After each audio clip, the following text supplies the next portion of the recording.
Hey folks, walk with me.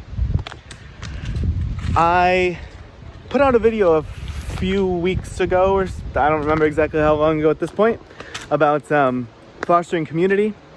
Had some responses to that, and I had mentioned, I think, in that video that I'd probably be putting out more videos about this because it's something I'm actively working on at the moment. And one idea that I had last night that I'm going to implement and wanted to just share it in case this sort of made sense to anyone else and they wanted to do it as well, is the idea of the neighborhood resource list.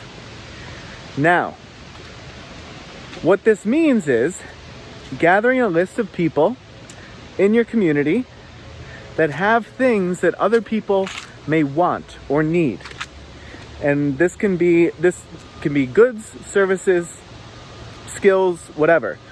So this could be, in my neighborhood, we have not an insignificant number of retired folks, and some of which I've helped previously with computer or technology things. Right, so this could be somebody whose name appears on the list and it's like, is really good with computers or technology.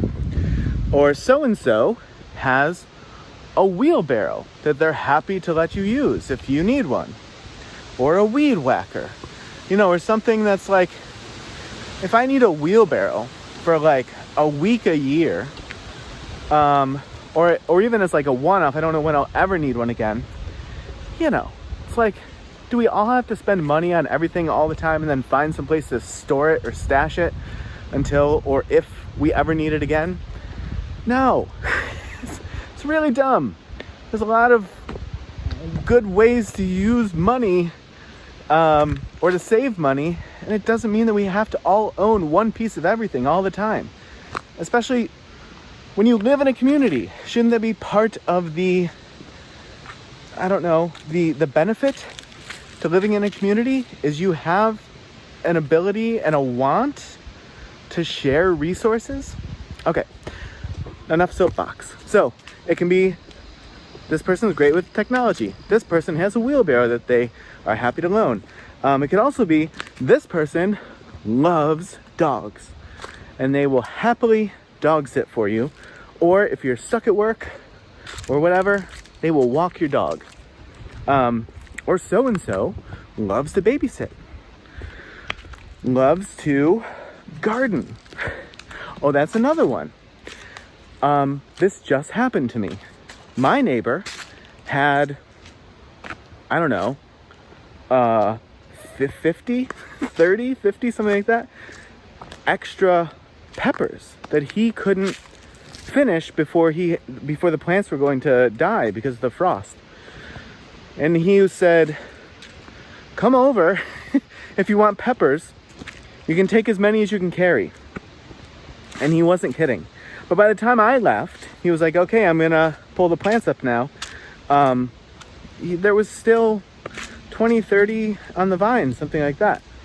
And I thought, I didn't say this to him, but when I had this resource list idea, I thought, this would be a really simple thing, right? A lot of times when people have maybe a lucky year with gardening, or they're just great gardeners, they will end up with way more stuff, way more food than they can finish themselves. Maybe they don't want to, or they have had enough of canning it or pickling it or whatever, and it's just extra. It's just gonna go to waste. Why can't you just put that on the list and be like, I often have an overload of cucumbers. If you want cucumbers, check with me. I may have some that I will happily give you.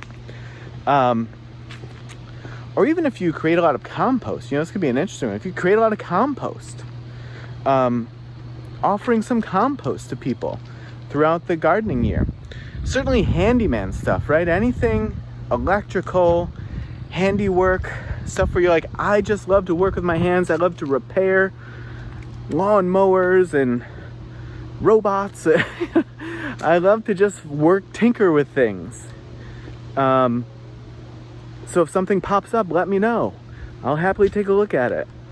So the way I'm going to do this, I'm sure this will vary depending on your situation, but our neighborhood has a Facebook group. I know there's also, I'm forgetting the name, I know there's an app where people like report like crime and stuff. I don't know if that would work for this, but in any case, I'm going to post on our community Facebook page that I want to create this list and ask people to contribute to it.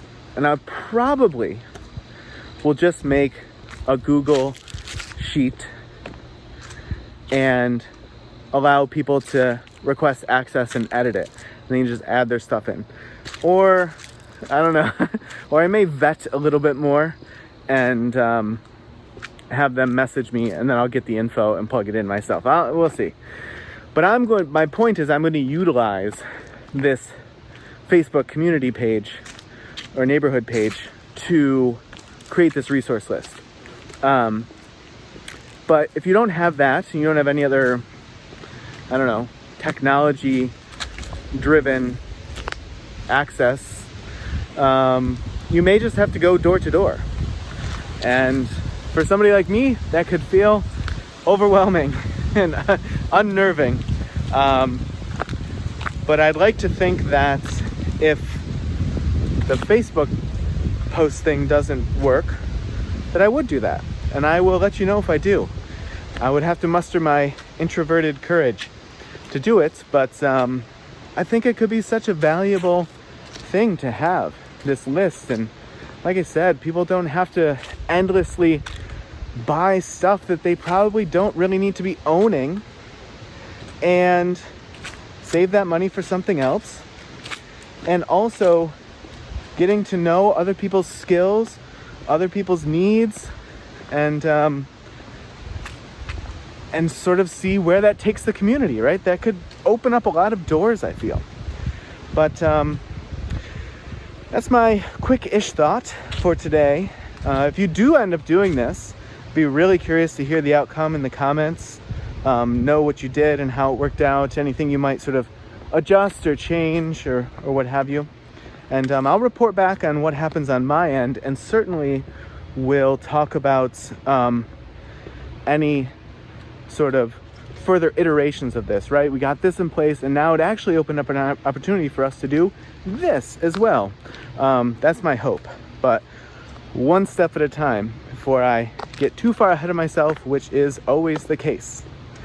All right, folks, happy walk if you walked with me today. If not, I certainly appreciate you watching until the end, and I will see you in the next video.